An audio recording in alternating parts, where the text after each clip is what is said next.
Querido Senhor, mais uma vez voltamos os nossos corações e mentes para Ti. Mais uma vez te pedimos que o Senhor seja igualmente gracioso conosco nesse último tempo que teremos aqui, nesse lugar, diante do Senhor, da Tua Palavra, na comunhão uns com os outros. Ser propício a nós, fala conosco, fica conosco. Nós assim oramos, confiados e cheios de expectativa dos ensinos, das palavras do Senhor aos nossos corações. Abençoa-nos, guia-nos, te pedimos, no Teu precioso nome. Amém. Para efeito de deixar bem claro esse assunto descrito em Colossenses 1:24. Vamos lá de novo. Os sofrimentos, as aflições do nosso Senhor Jesus para redimir a igreja, Ele as enfrentou no seu próprio corpo e concluiu-as cabalmente. Tudo está consumado. Mas há um outro aspecto das aflições de Cristo. Esse Senhor entronizado, com a sua obra consumada, quanto a Ele mesmo, Ele ainda não consumou o seu trabalho de edificação da sua igreja. Se Ele tivesse consumado, nós não estaríamos aqui. Nós já estaríamos nas bodas do Cordeiro. Certo? Como Ele ainda não consumou, então na sua graça, para que Ele a consumasse desde o início, quando o Espírito Santo desceu no Pentecostes e estabeleceu a realidade da igreja, desde esse início Ele chama, por sua graça. Ele poderia não fazer isso, porque Ele tem todo o poder. Mas Ele decidiu chamar para cooperar com Ele homens e mulheres, claro, que seriam cooperadores dele no trabalho da edificação da igreja. Então é a isso que Paulo está se referindo em Colossenses 1:24. Isso nos coloca numa posição extraordinária, de privilégio, não é? E de responsabilidade, as duas coisas juntas. Porque Ele vai edificar a sua igreja, não sem nós, mas Ele vai edificar a sua igreja conosco, contando conosco como seus cooperadores. Então, como já citamos, Paulo vai dizer, de Deus nós somos cooperadores. Essa palavra cooperadores é especial por quê? O próprio sentido dela, né? O operador é um só. Quem opera tudo em todos é um só. É o nosso Senhor. Se Ele não operar, quem opera, irmãos? Se Ele não falar, quem pode falar? Se Ele não ensinar, quem pode ensinar? Não é? Então Ele é o operador. Mas nós fomos chamados para sermos os cooperadores. Isso é um privilégio indizível para nós. E é uma imensa responsabilidade. Então aí está Colossenses 1:24. E lembre-se então que em todos os níveis dos nossos relacionamentos, nós somos cooperadores. Ou deveríamos ser.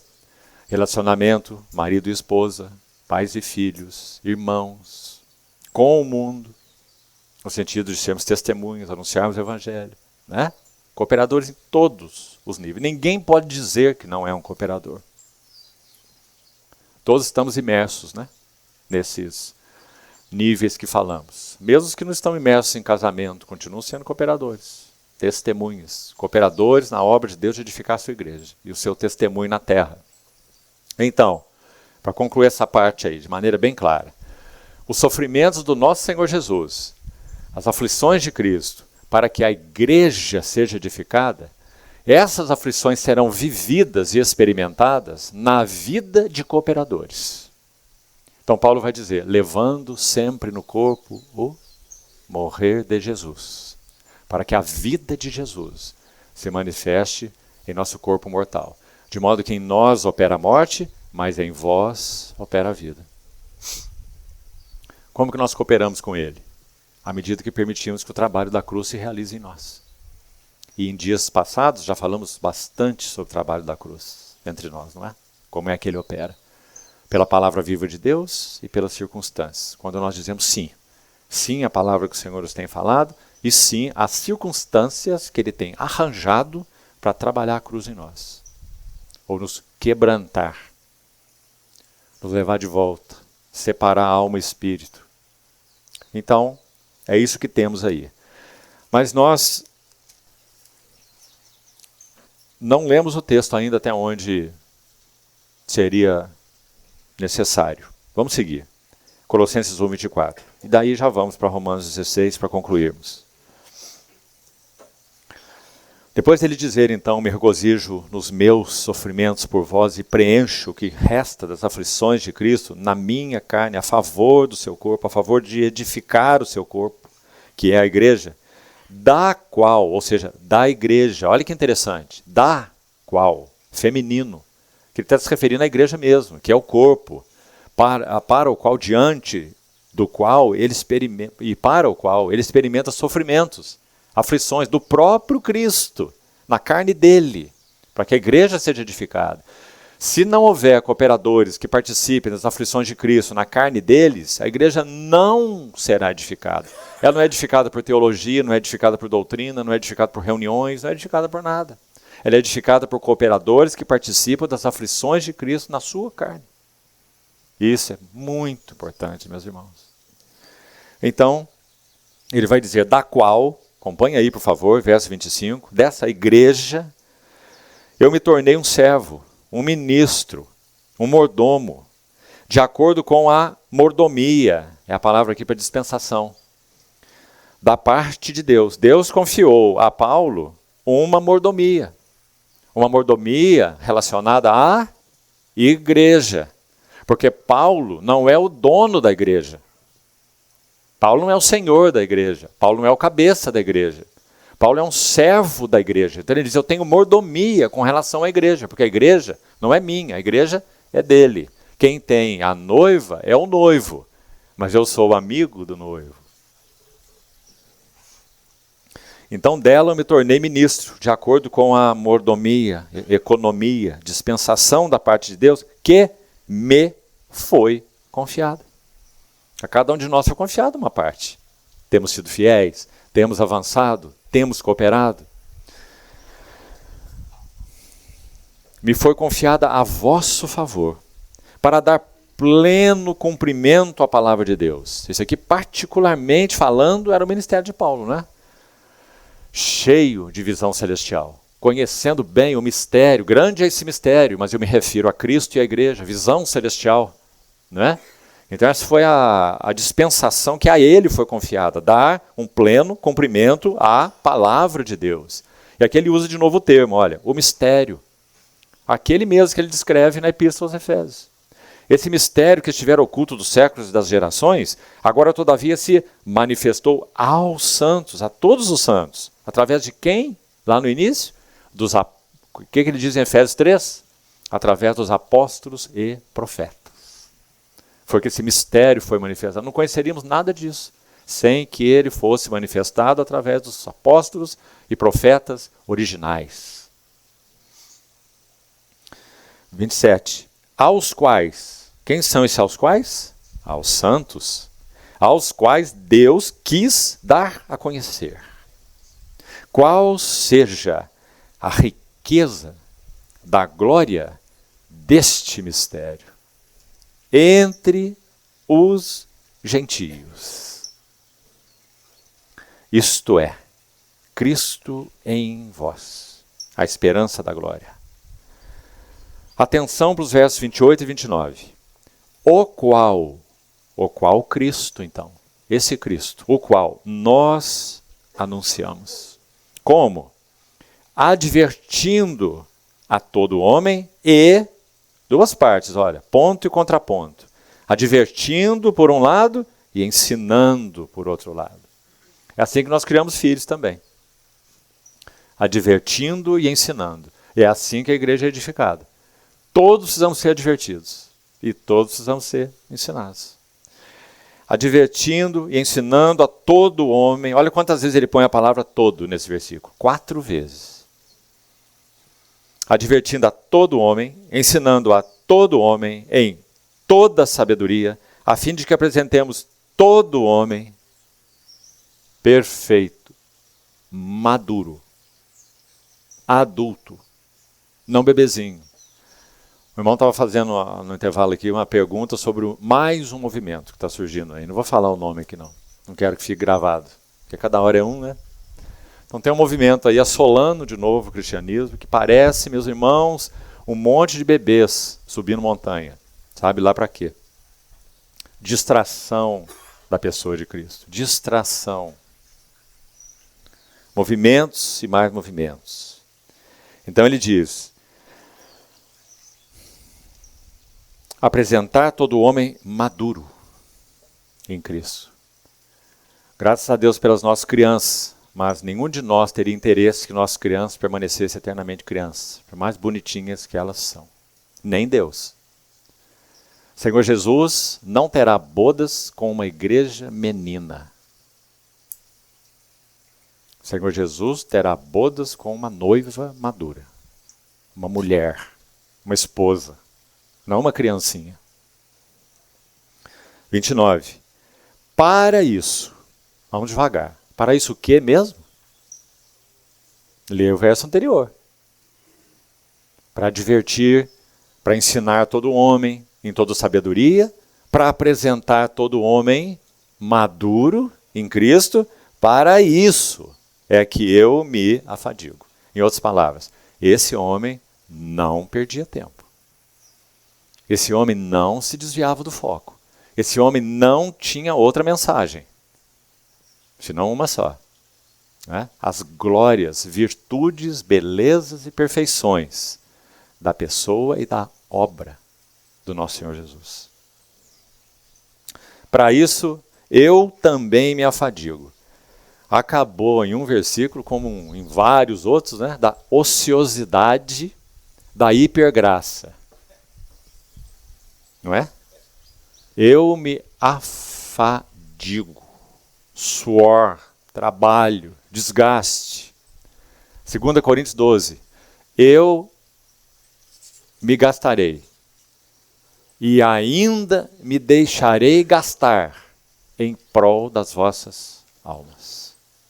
Então eu me afadigo, mais uma palavra, que nós não gostamos muito não, porque a hipergraça não nos deixa conviver com essa palavra, né?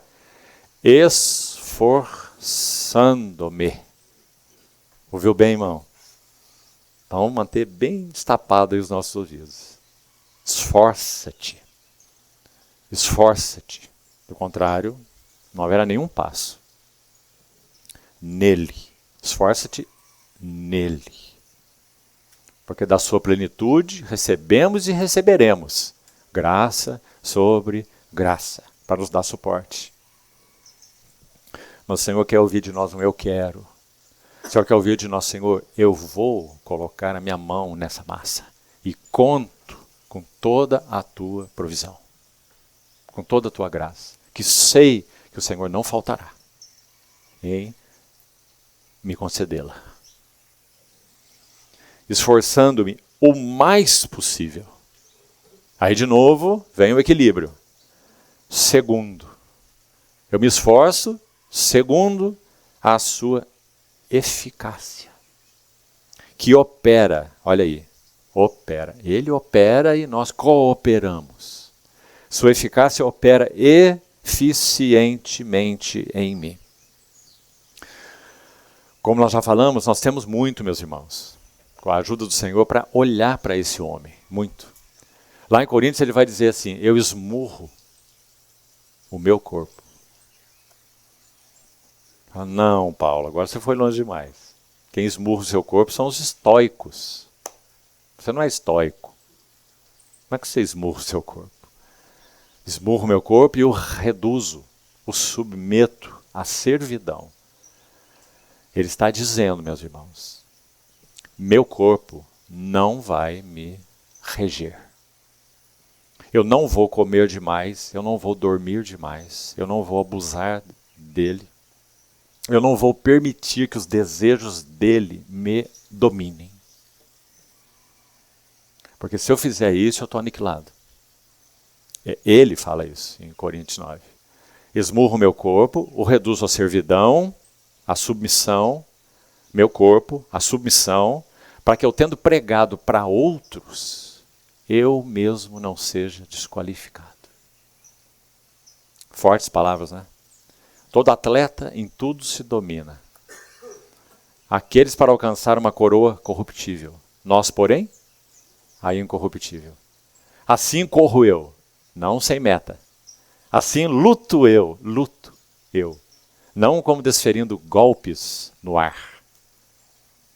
Que palavras maravilhosas de um guerreiro cristão, né? Paulo.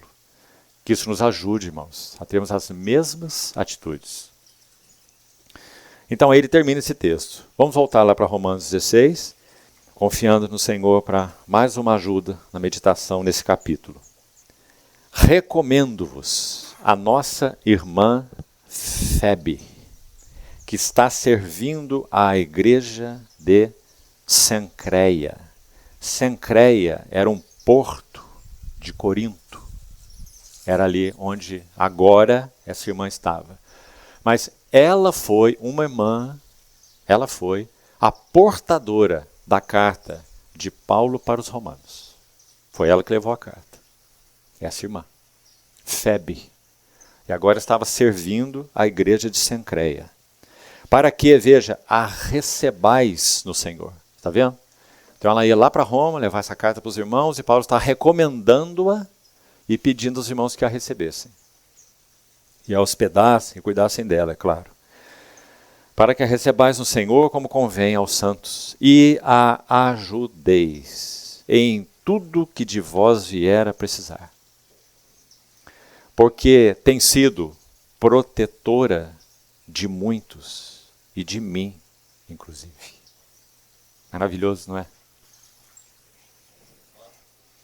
Saudai a Priscila e a Áquila, meus cooperadores em Cristo Jesus, os quais, pela minha vida, arriscaram suas próprias cabeças. Quisermos conhecer melhor a história deles, temos que ir ao livro de Atos. E isto lhes agradeço, não somente eu, mas também todas as igrejas dos gentios. Viu o que ele está dizendo aqui? Que esse casal tão especial, Priscila e Áquila, agiram com ele, colocando a sua cabeça em risco para cuidar de Paulo. E Paulo está dizendo, eu agradeço a eles, e olha mais o que ele está dizendo. Todas as igrejas dos gentios também agradecem a eles, a esse casal. Por quê? Porque eles cuidaram do apóstolo. Porque sabiam, o casal sabia, e as igrejas dos gentios sabiam que esse apóstolo era bênção para as igrejas dos gentios. Verso 5. Saudai igualmente a igreja que se reúne na casa deles. Saudai a meu querido Epêneto, que queria chamar a atenção dos irmãos para essas expressões aí que ele coloca antes dos nomes. São, como eu falei, são 28 nomes, só nesse capítulo. Então, repito, Paulo era um homem vinculado. Ele não era o que nós poderíamos chamar hoje de preletor de conferência. Ele era um homem que tinha vínculos espirituais. Amava os irmãos, sofria por eles, cuidava deles. Em Atos 20 ele diz assim, vocês sabem, são testemunhas do meu serviço entre vós, e de modo que ensinando publicamente e de casa em casa, com lágrimas, exortando a cada um de vós, a que permanecesse na graça que receberam. Efésios 20, 17 em diante. Então, esse era Paulo. Esse, digamos, coração pastoral, coração de cuidado pessoal e de vínculos. Então, esse irmão Epêneto, que nós só temos o nome dele aqui, não sabemos absolutamente nada sobre ele, só sabemos que ele era querido de Paulo. E por ele ser querido de Paulo, nós sabemos que esse irmão aí, né? Primícias da Ásia. Epêneto. Primeiro convertido da Ásia. Por isso que diz primícias da Ásia. Então, quando Paulo entra na Ásia, o primeiro convertido foi Epêneto. Meu querido Epêneto. Primícias da Ásia para Cristo. Saudai a Maria, que muito trabalhou por vós. Nós temos que dizer, prazer Maria, não sei quem é você. Saudai a Andrônico e a Júnias, meus parentes e companheiros de prisão, os quais são notáveis entre os apóstolos.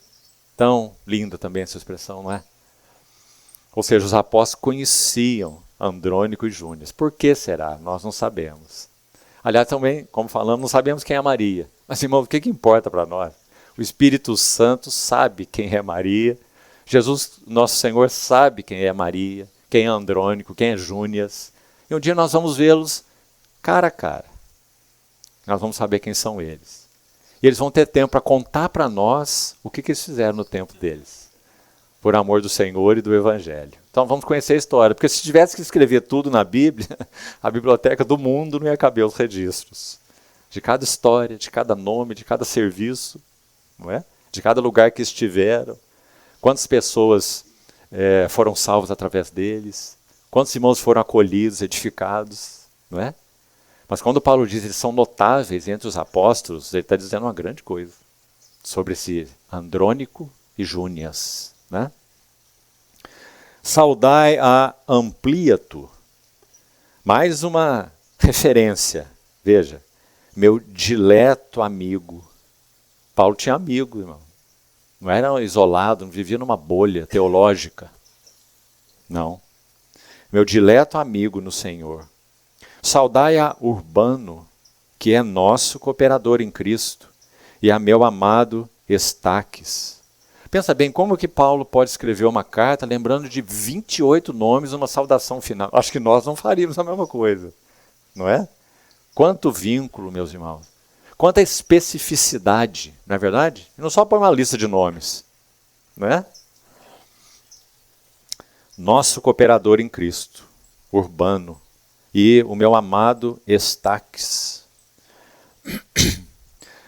Saudai a Apeles. Esse verso é especial também, porque diz, aprovado em Cristo. Não há nenhum outro lugar na Bíblia, Novo Testamento, claro, né, no caso, onde apareça o nome de Apeles. Mas a pergunta é, precisa aparecer de novo? Foi dito que Apeles é um homem aprovado em Cristo. E dizer isso significa que o caráter dele é aprovado, que a conduta dele é aprovada, que o serviço dele é aprovado.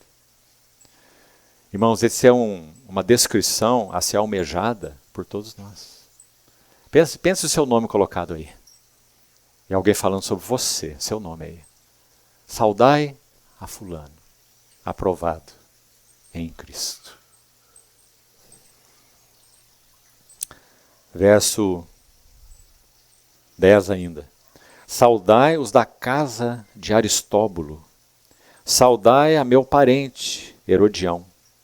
Saudai os da casa de Narciso, que estão no Senhor. Olha esse verso 12. Saudai a Trifena e a Trifosa. Sabe, os nomes não soam muito bem, né? Ninguém colocaria o nome das suas filhas aí, filhas gêmeas, né? Trifena e Trifosa, né? Mas olhe bem o que é dito delas. Que lindo. Saudai a Trifena e Trifosa, as quais trabalhavam. Você está vendo o verbo no passado? Por que não trabalham mais? Só uma sugestão. Possivelmente, elas já eram idosas. Idosas. Ou de algum modo fragilizadas. Quem sabe por uma enfermidade, talvez. Mas aí está a nota do Espírito Santo. Trabalhavam no Senhor. Nem um só ato daquilo que foi feito em nome do Senhor, ou seja, de acordo com os interesses dele realmente, não com os nossos, e que produziu fruto para o Senhor, deixará de ser registrado nos anais eternos. Nada. Nada. Trifena e Trifosa, as quais trabalhavam no Senhor. Saudai a estimada Pérside, que também muito trabalhou no Senhor. Saudai a Rufo, eleito no Senhor, e igualmente a sua mãe, que também tem sido mãe para mim. Esse verso nós vamos parar um pouco nele. Pelo seguinte motivo. Primeiro, essa palavra eleito aqui, ela significa distinguido. Eleito no Senhor, veja aí no verso 13. Também significa apreciado. Saudai a Rufo, distinguido no Senhor, apreciado no Senhor. Então, vamos fazer uma pausinha aí e vamos ver quem seria esse Rufo. Abra, por favor, em Lucas capítulo 23. Lucas 23. Vamos correr por alguns textos aqui com bastante cuidado agora e atenção. Lucas 23, verso 26. Lucas 23, 26. Abram, por favor. E como o conduzissem, Nosso Senhor, quando já tinha sido torturado, diante de Pilatos, e carregando a trava horizontal da cruz. Era isso que eles carregavam, não era a cruz completa, não era a trava vertical. Eles já eram, depois de torturados, chicoteados, eles eram travados já assim, com a trava horizontal, e essa trava eles carregavam até o lugar da crucificação. Então Nosso Senhor estava nessa jornada. E é dito assim, e como conduzissem, constrangendo, obrigando, um sireneu, chamado Simão, que vinha do campo, puseram-lhe a cruz sobre os ombros, para que a levasse após Jesus. Apenas esse versículo. O que nós temos aí primeiro? Essa região chamada Cirene, aqui, ele era um sireneu, é a região que hoje é a Líbia. Sireneu. Agora, vamos para Marcos capítulo 15. Vamos ver mais sobre o Evangelho de Marcos. Marcos capítulo 15. Primeiro detalhe importante. Marcos 15, verso 21. O Evangelho de Mateus foi escrito tendo como alvo, especialmente, não unicamente, mas especialmente a quem? Mateus, os judeus. O Evangelho de Marcos foi escrito tendo como alvo, especialmente, qual povo? Os romanos. Por exemplo, a contagem de horas descritas no Evangelho de Marcos é segundo o horário romano, e não o horário judeu. E em Mateus, o horário judeu. Hora sexta, hora nona. Essa é a maneira do judeu contar a hora. O romano não. Então, o foco do Evangelho de Marcos é atingir os romanos. Certo? Preste atenção. Nós estamos estudando a epístola aos romanos. O alvo de Lucas é atingir os gentios. Lucas era gentio. E o alvo de João era atingir a humanidade toda.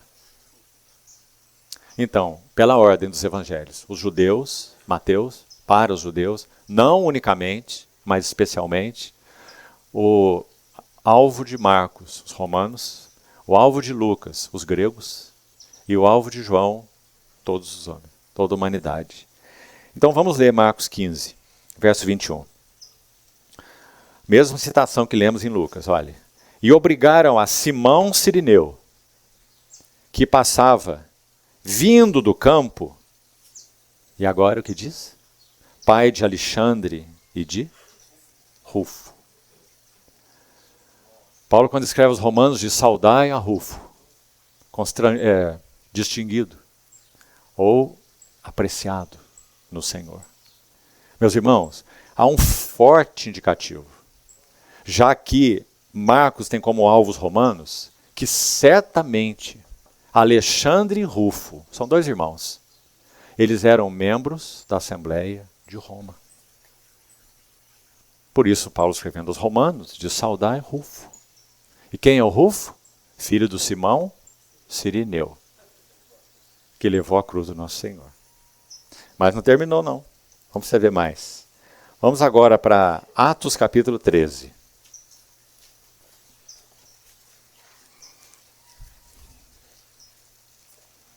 Atos 13,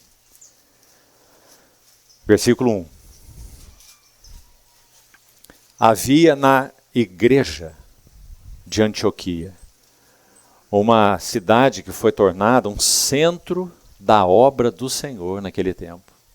Tão forte, ou talvez mais, me parece muito mais, inclusive, do que Jerusalém.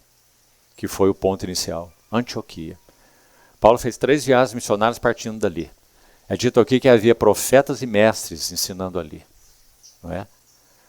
Um centro da obra de Deus nessa cidade, Antioquia. Então havia na igreja de Antioquia profetas e mestres. E os nomes citados são, primeiro, Barnabé. Segundo, Simeão. Simeão. O texto original, irmãos, é o mesmíssimo nome, Simão. É Simão o nome. Conhecido pelo sobrenome de Níger, que significa negro, de pele negra. A cidade de Cirene, que hoje é a Líbia, é o norte da África. Uma região onde só existem negros. O que nós estamos dizendo? Há uma sugestão fortíssima de que esse Simão, o negro, é o Simão Cirineu.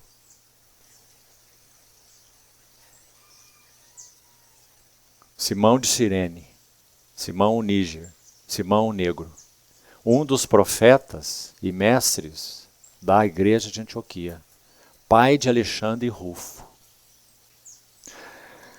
Então, quando Paulo vai dizer, completando agora, lá em Romanos 16, que, vamos voltar para lá? Mais um detalhe naquele versículo. Olha isso. Romanos 16, 13. Saudai a Rufo, eleito no Senhor, e igualmente sua mãe. Então, que seria a esposa de Simão Cirineu. O Simão Níger, o Simão de Antioquia. Que também tem sido mãe para mim. Paulo, meus irmãos, muito provavelmente era um homem, isso que vou dizer não é provável, é certeza, um dos dois. Ou Paulo era solteiro, ou Paulo era casado, e por causa da experiência que ele teve em Damasco, a sua esposa o abandonou. O certo é que ele vivia uma vida sozinho, sem companheira. E isso ele diz nas suas epístolas, né? Nas suas cartas, ele descreve. Ele diz, eu não poderia me deixar acompanhar de uma mulher irmã, como também fazem Pedro e os outros apóstolos. Então, certamente, Paulo viveu uma vida servindo ao Senhor só, no sentido de companheirismo, digamos, conjugal. Ou solteiro, ou separado. Ou sua mulher. Muitos autores sugerem que a experiência que ele teve em Damasco e tudo que ocorreu com ele, né, a vida dramática em função do serviço do Senhor, ele possa ter tido, como ex-membro do Sinédrio judeu, a sua esposa pode ter abandonado a ele, em função disso. Pode ter. Ou ele nunca se casou. Então aqui ele diz, a sua mãe tem sido mãe para mim. Conclusão. Simão Cirineu, Simão o Negro, Simão Níger, um dos profetas e mestres de Antioquia. Paulo, eu não terminei de ler a lista, né? Em Atos 13. O que diz lá? Depois do Simão vem o Manaém, Colasso de Herodes, o tetrarca. Depois, Saulo. Ele não está lá? Em Atos 13. Então, a sede de Saulo era Antioquia. Dali ele saía para as viagens missionárias, para ali ele voltava. Então, quando ele escreve dizendo para saudar o Rufo, aqui nessa Assembleia dos Romanos, né, que é o filho do Simão, ele vai dizer que a esposa do Simão, que é um profeta com ele, um mestre com ele, lá em Antioquia, está lá em Atos 13 isso, né? O Simão e os outros, e Saulo está lá também, Barnabé está lá, e outros. Então ele está dizendo, essa mãe de Rufo tem sido mãe para mim. O que isso nos sugere? O que os comentaristas sugerem? Com muita propriedade. Que Paulo estava sendo cuidado e hospedado na casa de Simão Cirineu. E quem estava cuidando dele? A dona da casa. A esposa de Simão Cirineu. Então a mãe de Alexandre e Rufo tem sido mãe para mim. Cuidando dele em todos os aspectos. Tudo que ele precisava. Cozinhando, hospedando, lavando as roupas dele, e vai numa viagem, e volta de uma viagem, e volta com um monte de roupa suja. Sua mãe tem sido mãe para mim. Que linda referência, irmãos. E que impressionante, penso eu. Nós sabemos que aquele que carregou a trava da cruz, depois de Jesus, após Jesus, como diz o texto, o Senhor continuou indo à frente em direção ao lugar da execução, ao Gólgota. E o Simão ia atrás, carregando aquela trava horizontal da cruz e olhando para Jesus. E Jesus continuou caminhando até ao Gólgota, Simão com ele. Quando chega no Gólgota, Simão entrega a trava da cruz, a trava horizontal, entrega para os soldados. Aí os soldados colocam a trava vertical no chão, pregam a trava vertical que Simão estava carregando, pregam o Senhor na cruz, cavam o buraco e levantam a cruz com o Senhor crucificado. E lá estava Simão, o negro, Simão Níger, pai de Alexandre e Rufo. Meus irmãos, a obra da graça de Deus, os caminhos do Senhor para encontrar o homem, são coisas extraordinárias. Vão muito além do que nós imaginamos. Nós podíamos perguntar assim, o que foi que Simão, o negro, viu em Jesus? Enquanto ele pacientemente levava essa trava até o Gólgota. O que ele viu na frente dele? Aquele homem, na concepção certamente que ele tinha até ali, não é? Inocente, que tinha caminhado 3 anos e meio, como textos registram, né? Fazendo o bem e curando os oprimidos do diabo, porque Deus era com ele. Pedro vai dizer assim, testemunhando na casa de Cornélio. Agora Simão está olhando para ele. E vai uma boa jornada até o Gólgota, onde ele entrega a trava que ele carregou, de novo, para aquele a quem ela pertencia. Jesus. Certamente, irmãos, essa experiência foi tão dramática para ele, que o Espírito Santo, então, usa isso, de algum modo, para convencê-lo. Sim, esse homem é o Messias de Deus. Esse homem é o Salvador do mundo. Porque quando nosso Senhor também já estava crucificado e deu seu último suspiro, o centurião, que era o responsável pela crucificação do Senhor, o centurião, ele diz assim, este verdadeiramente era o Filho de Deus. Agora, sem a menor sombra de dúvidas, sabe o que a história registra? É histórico.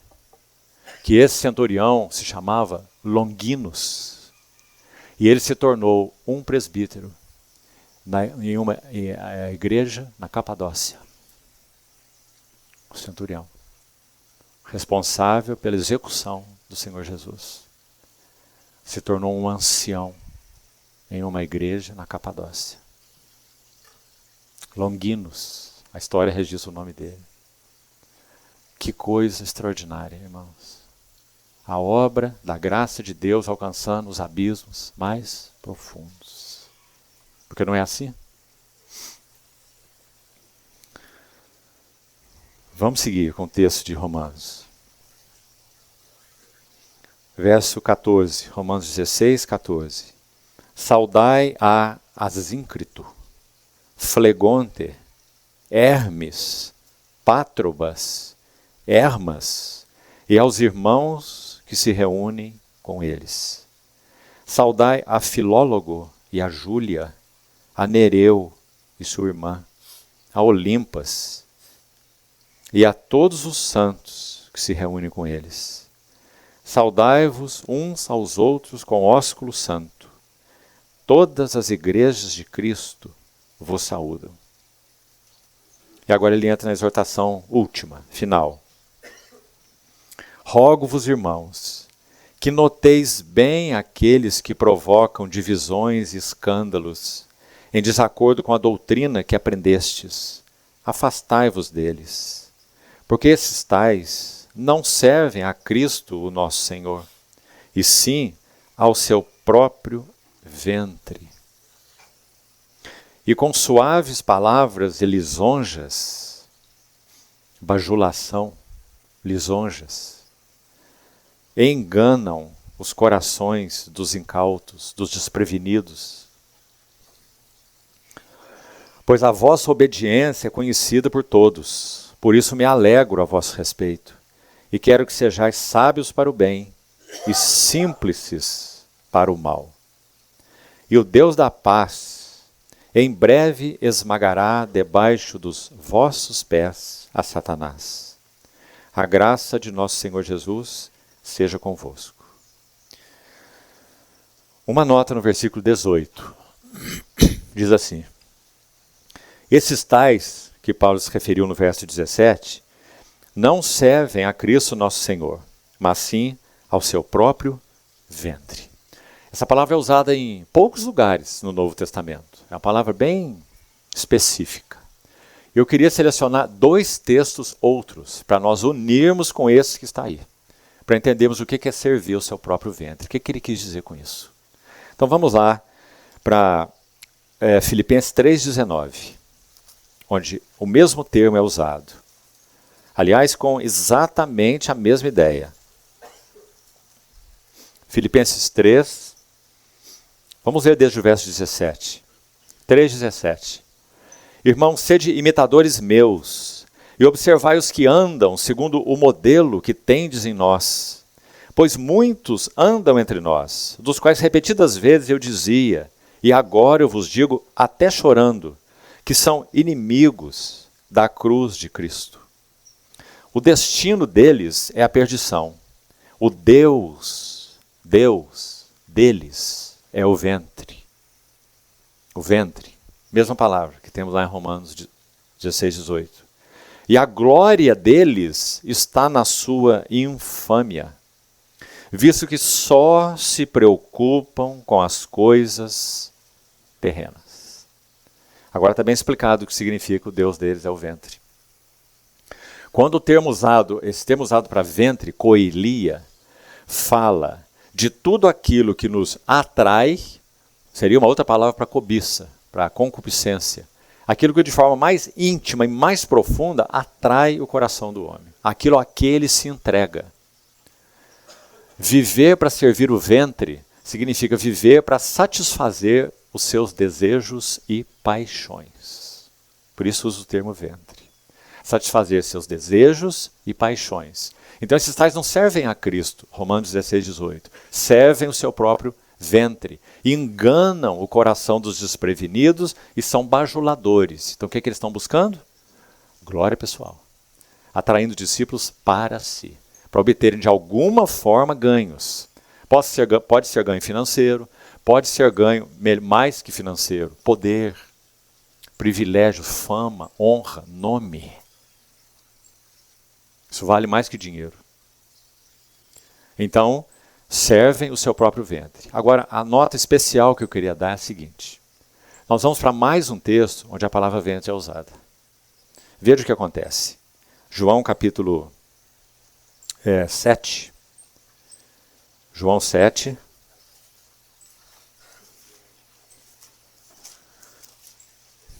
Vamos ler com atenção. João 7, 37. No último dia, o grande dia da festa, levantou-se Jesus e exclamou: se alguém tem sede, venha a mim e beba. De que tipo de sede o Senhor está falando? De novo, aquela sede mais profunda, que impulsiona o homem a buscar o que ele busca. Então, quando Paulo se referiu àqueles falsos irmãos ali, ele diz que eles serviam seus interesses, suas próprias paixões, seu próprio ventre, seus próprios desejos. Agora, quando o Senhor Jesus faz esse clamor nesse grande dia da festa, quem tem sede, venha a mim e beba, ele continua assim: quem crer em mim, do seu, como diz a Escritura, do seu ventre. A mesma palavra, a mesmíssima palavra, usada nos outros textos. Koilia. Do seu ventre fluirão rios de água viva. Aqui está a beleza do assunto, irmão. E o verso 39 vai explicar. Isso ele disse com respeito ao Espírito, que haviam de receber os que nele crescem. Pois o Espírito até esse momento não fora dado, porque Jesus não havia sido ainda glorificado. Em resumo, esse ventre, que é a fonte das paixões mais íntimas, fonte dos desejos mais profundos. Por isso ele é servido, como é dito em Romanos 16. Ele serve o seu ventre. O que acontece com aqueles que creem no Senhor Jesus? E que andam com Ele, que o amam? Desse seu ventre. Agora não vão fluir paixões, cobiças, desejos incontroláveis. Agora vão fluir rios de água da vida. A imensidão da obra da graça. Pessoas que serviam seu próprio ventre. Agora do seu ventre fluem rios de água da vida para dessedentar outras almas que buscam. Por isso, quem tem sede? E de onde flui mesmo? Do interior daqueles que crerem. A igreja é a fonte de água da vida nessa terra.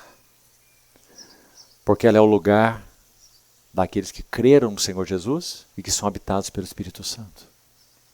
Então vamos pensar um pouquinho mais nisso. O que o Espírito Santo deseja fazer conosco? Nós que já cremos no Senhor Jesus e já somos habitados pelo Espírito Santo, selados pelo Espírito Santo. Ele quer encontrar lugar para trabalhar dentro de nós, de tal forma que isso que faz com que nós vivamos de acordo com paixões, cobiças e desejos, possa ser transformado numa fonte de água da vida, para dessedentar outros. Porque esse Deus chamado ventre, ele só tem um interesse. Ouça isso, irmão. O interesse é usar a vida dos outros para o seu prazer, para o seu benefício, para o seu lucro, para o seu ganho. Não é? Em todos os sentidos. Mas agora desse mais interior, ventre, vai fluir exatamente o contrário. Ninguém abusando de ninguém. Ninguém usando o outro para satisfazer seus interesses, cobiças e paixões.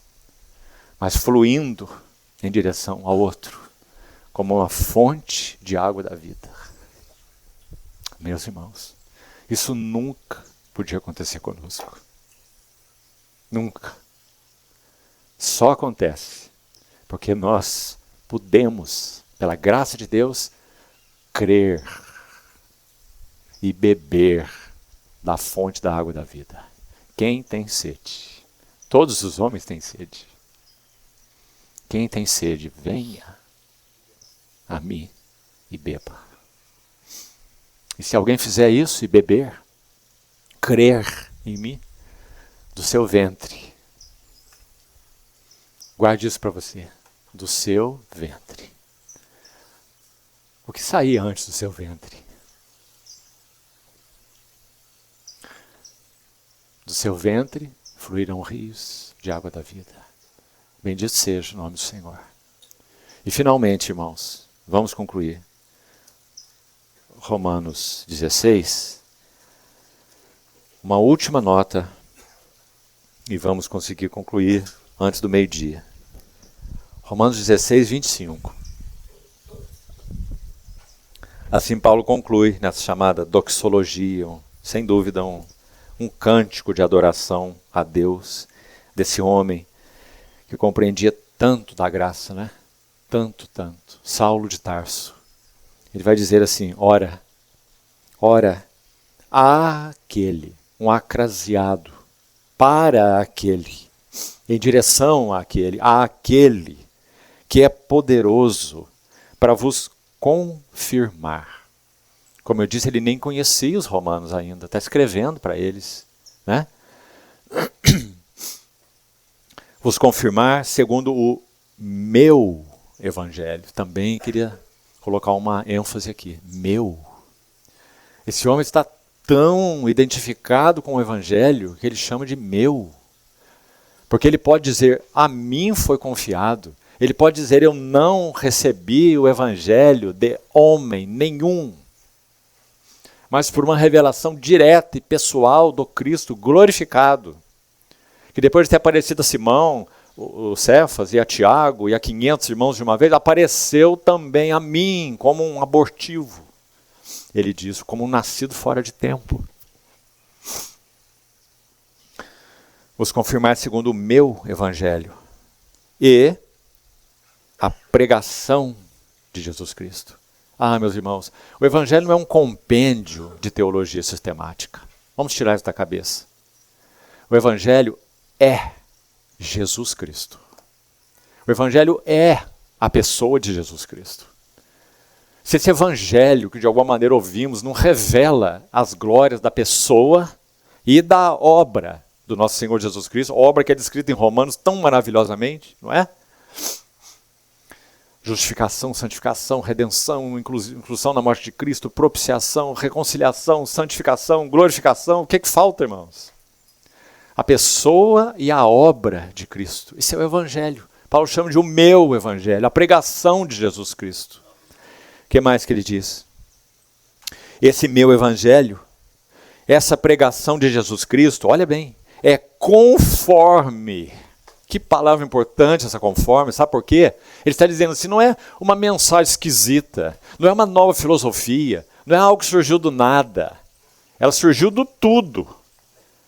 Porque essa pregação de Jesus Cristo, esse evangelho, ele é a revelação no tempo de um mistério eterno, guardado em silêncio, está aí no texto, já estou adiantando o texto, guardado em silêncio nos tempos eternos. Ouviu bem, irmão? Não é uma coisa diferente, uma coisa nova, nova filosofia. Quando Paulo pregou em Atenas, viu aqueles deuses, né? De tudo quanto é jeito, aquele altar ao Deus desconhecido. É dito que aqueles atenienses, olha isso, eles não cuidavam de fazer outra coisa, senão ouvir as últimas novidades. Está escrito lá. E quando eles ouviram Paulo, eles se interessaram em ouvir Paulo, eles se interessam em ouvir tudo. Eles são sincretistas, né? Então eles ouviram Paulo, está lá no texto. E eles vão dizer assim, vamos lá ouvir o que diz esse tagarela. Está lá na sua Bíblia. A palavra para tagarela, no grego original, é spermologos. Sperma é semente, certo? Spermologos, logos, palavra. Spermologos significa um espalhador de sementes. Eles viram Paulo como mais um, falaram, opa, isso aí tem uma coisa que a gente não ouviu ainda, vamos chamar ele para cá, vamos ver que filósofo que é esse. Aí você viu qual foi a filosofia que Paulo pregou lá em Atenas, né? Você lembra? Esse Deus aí desconhecido, desse altar que vocês adoram sem conhecer, aliás, vocês levantaram esse altar e puseram o nome de Deus desconhecido, porque tem um monte de altar aqui com um monte de nome de deuses. Então vocês estão com medo de ter esquecido algum Deus e esse Deus se irá contra vocês. Então vocês fizeram um altar aqui para o Deus que nós esquecemos do nome dele, né? Mas tem um altar aqui para ele, Deus desconhecido. Para ele não ficar bravo com a gente e mandar peste aqui para nós. Então Paulo diz, esse que vocês adoram sem conhecer, é esse que eu vos anuncio. O Deus que criou os céus, o mundo, tudo que nele há. E ele termina essa pregação dizendo assim, e ele notifica a todos os homens. Notifica. Como faz um oficial de justiça. Ele chega na esquina, você já dá um jeito de correr, né? Porque ele não vai fazer um convite para você, não. Ele vai te notificar. Você tem que comparecer, senão você pode ir preso. A palavra usada lá é essa. Depois dele falar com a nata da intelectualidade da época. Filósofos, epicureus e estoicos. Ele diz assim, Deus não levou em conta o tempo da vossa ignorância. Como é que pode um homem dizer isso para a nata intelectual da época? Dizer que eles eram ignorantes. Mas ele notifica a todos os homens que se arrependam. Porque ele já determinou um dia, Deus já determinou um dia, em que ele vai julgar vivos e mortos. Por meio de um varão, que ele destinou e acreditou diante de todos, ressuscitando dentre os mortos. Que maravilha, meus irmãos. Meu evangelho. Nós podemos imaginar, só imaginar, não é? Quando esse servo do Senhor abria a boca, como que era, não é? Que coisa linda, que clareza, que poder, que unção, não é? Então, essa pregação de Jesus Cristo é conforme a revelação do mistério. Quando o Evangelho é pregado, o mistério é revelado, é anunciado. O mistério que estava oculto nos tempos eternos. A palavra não tem jeito de traduzir. Tempo eterno. Tempos antes dos tempos. Lá estava esse Evangelho no coração de Deus, guardado em silêncio. É outra frase linda nesse versículo. Esse versículo é maravilhoso, né? Olha quantas palavras nós já destacamos. Tem mais essa aí, guardado em silêncio. Nós não sabemos guardar silêncio nem algumas horas. Você chama uma pessoa de lado e diz assim, olha, eu vou contar só para você. Deus guardou um silêncio nos tempos eternos. Então, quando o tempo foi criado e toda a história de redenção da raça caída começou, ele começou a falar alguma coisa em sombras. Lá nos tipos do Velho Testamento. Sombras, figuras, tipos, né? Personagens, próprio tabernáculo, maná, rocha, água da rocha. Não foi? Então chegou um dia. Qual dia? Havendo Deus outrora falado muitas vezes e de muitas maneiras aos pais pelos profetas, nesses últimos dias nos falou no Filho, a quem constituiu o herdeiro de todas as coisas, pelo qual fez o universo. Ele é o resplendor da glória e a expressão exata do seu ser. Sustenta todas as coisas pela palavra do seu poder. E ele fez a purificação de pecados. Está assentado à destra da majestade nas alturas. Meus irmãos, é isso que Paulo chama de o meu evangelho, a pregação de Jesus Cristo e a revelação do mistério que estava guardado em silêncio. Deus ficou em silêncio por tempos eternos. Mas quando o Verbo se faz carne, o silêncio eterno é quebrado. Este é o meu Filho amado, e nele eu tenho todo o meu contentamento. Ali o silêncio eterno foi quebrado. E aí vem o precursor do Evangelho, e aponta o seu dedo e diz, acabou morte de touro, bode e cordeiro. Eis o Cordeiro de Deus, que tira o pecado do mundo. Esse é o Evangelho, irmãos. Esse é o nosso Evangelho. Não só o Evangelho de Paulo, também é o nosso Evangelho, que nos foi confiado. Sereis as minhas testemunhas. Lá na roça, lá no escritório, lá na empresa, lá na oficina, lá no consultório. Porque nós estamos aqui para isso.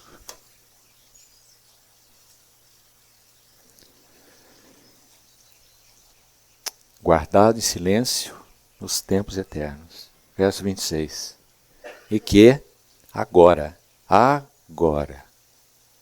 se tornou manifesto e foi dado a conhecer. Ninguém podia conhecer. Ninguém podia conhecer. Se Deus não desse a conhecer. Nem olhos viram, nem ouvidos ouviram, nem jamais penetrou em coração humano. O que Deus tem preparado para aqueles que o amam. Mas Deus nolo revelou pelo Espírito. Agora se tornou manifesto e foi dado a conhecer por meio das escrituras proféticas. São as escrituras do Velho Testamento, os 39 livros do Velho Testamento. segundo o mandamento do Deus eterno, para a obediência por fé. Sabe, meus irmãos? Nenhum homem tem nenhuma outra escolha se não obedecer ao Evangelho. Se ele não obedecer ao Evangelho, ele está condenado. A obediência por fé entre todas as nações. E ele conclui então assim, ao Deus único. Que lindo a gente ler essas palavras saindo dos lábios de Saulo de Tarso.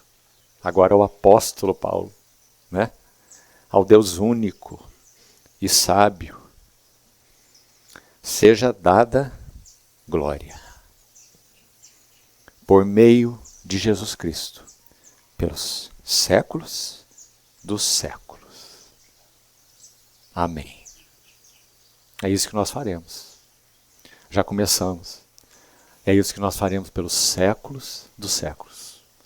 Ao Deus único e sábio seja dada a glória por meio do Redentor, do Mediador, de Jesus Cristo, pelos séculos dos séculos. Isso significa pela eternidade. O que nós faremos por toda a eternidade? Nós daremos glória àquele que continuará nos servindo com o conhecimento dele, com o que ele é, com as riquezas dele por toda a eternidade. E nós estaremos respondendo a esse serviço dele a nós. Respondendo como? Dando glória a ele pelos séculos dos séculos. Amém. Vamos orar.